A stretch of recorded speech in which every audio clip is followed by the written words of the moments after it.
Quero que você abra comigo em Marcos capítulo 16. Quero trazer para você nessa noite um ensino sobre a doutrina da cura dos enfermos.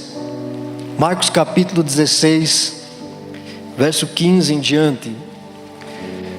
Muitas pessoas não entendem a importância e o significado da cura na igreja. E muitos ministérios, muitos pastores, um segmento quase que inteiro evangélico negligencia a cura, mas eles não sabem o que estão fazendo. Marcos capítulo 16, verso 15 em diante diz: E disse-lhes: vão pelo mundo todo e preguem o evangelho a todas as pessoas. Quem crer e for batizado será salvo, mas quem não crer será condenado. Quem crer no quê? Ele diz: vão por todo mundo e preguem o evangelho. Quem crer no evangelho, quem crer no evangelho, for batizado, será salvo. Quem não crer no evangelho, será condenado. Estes sinais acompanharão os que crerem no evangelho. Estes sinais seguirão os que crerem no evangelho. Diz assim: em meu nome expulsarão demônios, falarão novas línguas, pegarão em serpentes, e se beberem algum veneno mortal, não lhes fará mal nenhum. Imporão as mãos sobre os doentes, e estes ficarão curados. Depois de lhes ter falado, o Senhor Jesus, foi elevado aos céus e assentou-se à direita de Deus. Então os discípulos saíram e pregaram por toda parte, e o Senhor cooperava com eles, confirmando-lhes a palavra do evangelho, com os sinais que a acompanhavam. Estes sinais que estão descritos aqui, e que também estão em outro evangelho, eles não estão aqui aleatoriamente, não estão aqui à toa. O Senhor Jesus disse: vocês vão por todo mundo e vão pregar o evangelho para as pessoas. Não é para vocês pregarem outra coisa a não ser o evangelho. Ele diz: quem crê no evangelho será salvo, quem não crê será condenado. E estes sinais seguirão os que crerem no evangelho. Em meu nome expulsarão demônios, imporão as mãos sobre os enfermos, eles ficarão curados. Falarão novas línguas, pegarão em serpentes, e se beberem algum veneno mortal, não lhes causará dano. Cada um desses sinais testifica de uma doutrina essencial do evangelho. Estes sinais e prodígios que estão aqui não estão à toa aqui. Jesus disse para pregar o evangelho, e cada um desses sinais iria dar testemunho de que o evangelho verdadeiro estaria sendo pregado. Porque cada um destes sinais testemunha de uma verdade essencial do evangelho. E eu quero falar nessa noite para você sobre a cura dos enfermos. À medida que Deus for permitir, nós vamos ensinar sobre cada um deles, porque você precisa aprender a verdade e não ser enganado pelas falsas doutrinas. Cada sinal testifica de uma verdade indispensável do evangelho. O batismo com o Espírito Santo, por exemplo, é uma verdade essencial do evangelho, que muita gente tem negado. E ele diz: aquele que crê no evangelho vai falar novas línguas. Então, se a pessoa diz que crê no evangelho e não fala novas línguas, ela não crê no evangelho por completo. Algo está faltando. Da mesma sorte expulsar demônios, da mesma sorte pegar em serpentes, beber coisas mortais e não causar dano, e também a cura dos enfermos. A cura dos enfermos dá testemunho de uma doutrina fundamental da fé cristã, que é o perdão dos pecados. E se você entender isso nessa noite, você nunca mais vai duvidar de que Deus deseja, e não apenas deseja, Deus pode, e não apenas pode, Deus vai te curar. E não vai curar só você, vai usar você para curar outras pessoas. Porque esses sinais seguem quem crê. Não está escrito aqui que os sinais seguem os pastores. Não está escrito que os sinais seguem os apóstolos. Seguem todo aquele que crê no Evangelho. Então, se os sinais não estão seguindo você, é porque você não creu no Evangelho ainda. Que é isso, pastor? Está me chamando incrédulo? Tô. Aleluia. Você ainda não entendeu o Evangelho. Por isso os sinais eles não estão acompanhando. Mas eles vão acompanhar. Amém?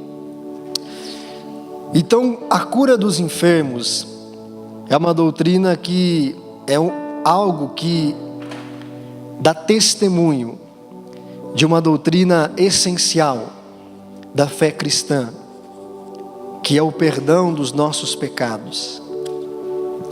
Em Romanos capítulo 8, versículo 3, nós vamos ler alguns textos, citar outros. O apóstolo Paulo diz que Deus condenou o pecado na carne. Então, quando Adão peca lá no jardim do Éden, ele pecou espiritualmente e morreu espiritualmente, foi separado de Deus. Mas porque Adão tinha um corpo físico que foi feito da terra, Deus pôde redimi-lo. Se Adão não tivesse um corpo físico feito da terra, ele pecaria eternamente e não teria redenção para ele. Como foi com Lúcifer, que pecou na dimensão espiritual e não teve redenção para ele. Adão tinha um corpo físico. E Deus condenou o pecado no corpo físico. Por isso, a partir do dia em que Adão pecou, seu corpo começou a envelhecer. Adão viveria eternamente com aquele corpo. Viveria para sempre. O corpo dele não adoeceria, o corpo dele não envelheceria.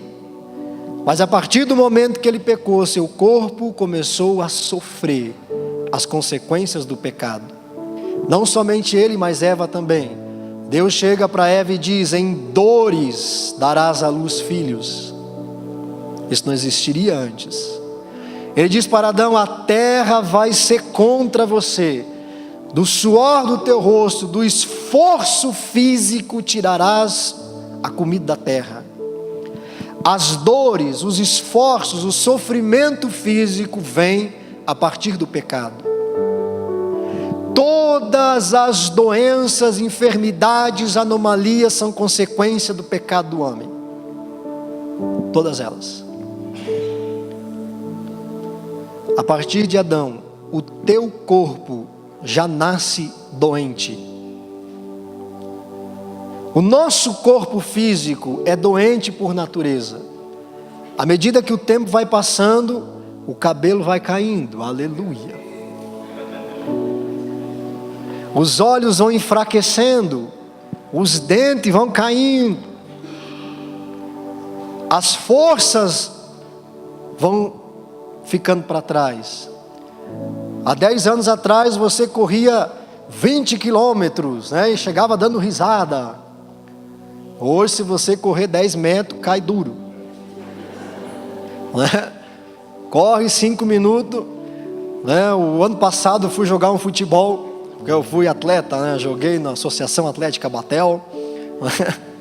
Fazia uns 2 anos que eu não jogava bola, fui jogar lá, quase que chamaram o SAMU, né? Foi sumindo assim, escurecendo tudo, desaparecendo os sentidos, a voz, tudo. Baixou a pressão, irmão, quase morri. Porque o nosso corpo, ele está envelhecendo, porque ele por natureza é doente. Então, a doença e as dores do nosso corpo são consequência do pecado. Por isso que nós vamos morrer.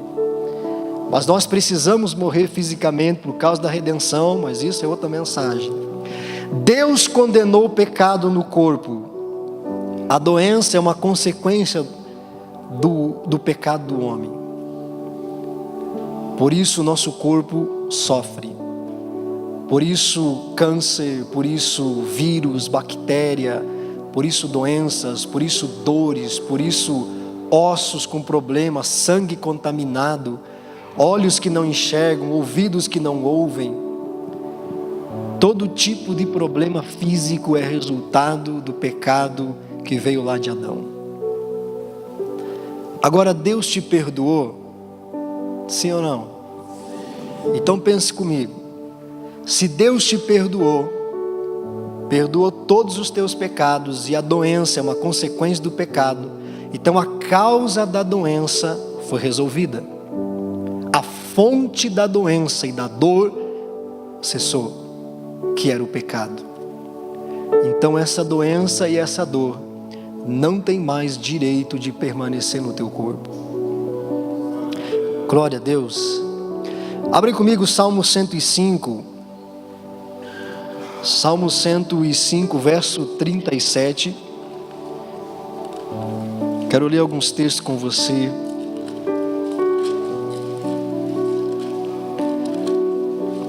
Hoje é o dia da tua cura. Hoje é o dia do teu milagre. Aleluia. O Espírito Santo só ensina o que Ele está disposto a cumprir na tua vida, amém? Salmo 105, verso 37. Diz assim: Ele tirou de lá Israel, tirou lá do Egito, que saiu cheio de prata e ouro. Não havia em suas tribos quem fraquejasse. Não houve entre os israelitas que saíram do Egito alguém que fraquejasse, que mancasse, que estivesse com problema físico. Olha que coisa extraordinária. Êxodo capítulo 12 vai narrar a saída do povo do Egito. E os israelitas eram escravos no Egito. Eles não eram senhores no Egito, eles eram escravos. Um escravo apanha bastante, come mal e trabalha muito. Não havia plano de saúde, não havia dentista, não havia médico. Como que você acha que estava a situação física desse povo? Havia muitos quebrados, muitos doentes, muitos moribundos morrendo. Deus precisou curar a todos eles para que eles pudessem sair e caminhar para o deserto. Eram milhões de pessoas. Mas por que é que Deus fez isso? Quando o Senhor chama Moisés e diz, e anuncia a última praga, que é a morte dos primogênitos, dos animais e de Faraó e de todo egípcio, Ele diz: no 10º dia desse mês vocês pegarão um cordeiro e levarão para a casa de vocês. No 14º dia vocês matarão esse cordeiro e passarão sangue nos umbrais das portas. E o anjo da morte passará sobre o Egito. E toda casa que tiver o sangue, o primogênito não morrerá, mas daquela que não tiver sangue será morto o primogênito. E é isso que acontece. E quando isso acontece naquela noite, os primogênitos morrem. Mas como é que eles morreram? Eles morreram de uma doença. O anjo não passou e matou eles à espada.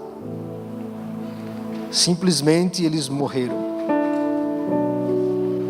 Mas essa praga não atingiu os israelitas. E naquela noite, Faraó chama Moisés e diz, traduzindo na linguagem de hoje: vaza daqui com esse povo. Nós não aguentamos mais sofrer por causa de vocês. Saia daqui com esse povo.